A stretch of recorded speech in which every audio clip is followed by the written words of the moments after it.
The Center for Individualized Medicine, Story by Story, a video series on topics in individualized medicine at Mayo Clinic. Today I'm going to hop in the elevator with Nicole Boczek from Mayo Clinic, and we're going to chat story by story about her Top Poster Award for research at ACMG.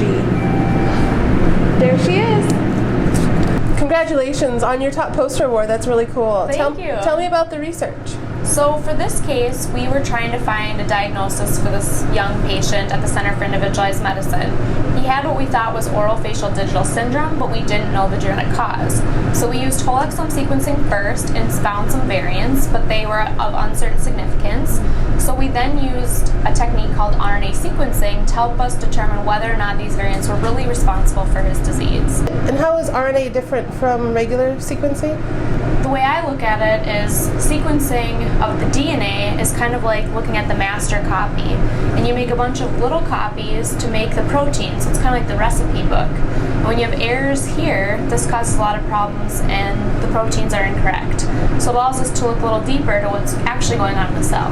How do patients get to the point where they are seeing their doctor, they're having problems, they suspect something, and then you get down the road to the RNA sequencing? That's a great question. So about 25% of the time, whole exome sequencing gets solved right off the bat, right from the report. But 75% of the time, there is no answer at the end of exome sequencing. And that's where the research team steps in to try to use many different methods, one of them being RNA sequencing, to help find the actual cause when we can't find it just from the exome. Where do you hope that RNA sequencing will get you in 5 years?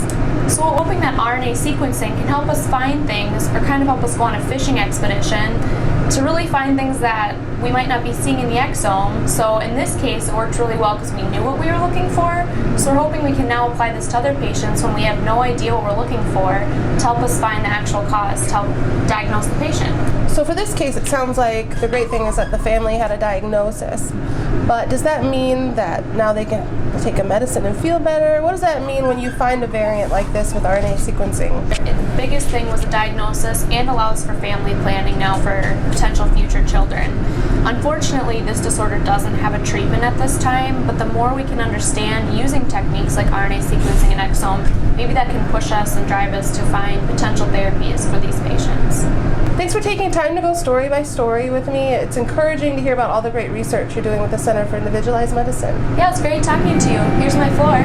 The Center for Individualized Medicine, Story by Story, Mayo Clinic's elevator ride through patient care, education, and research.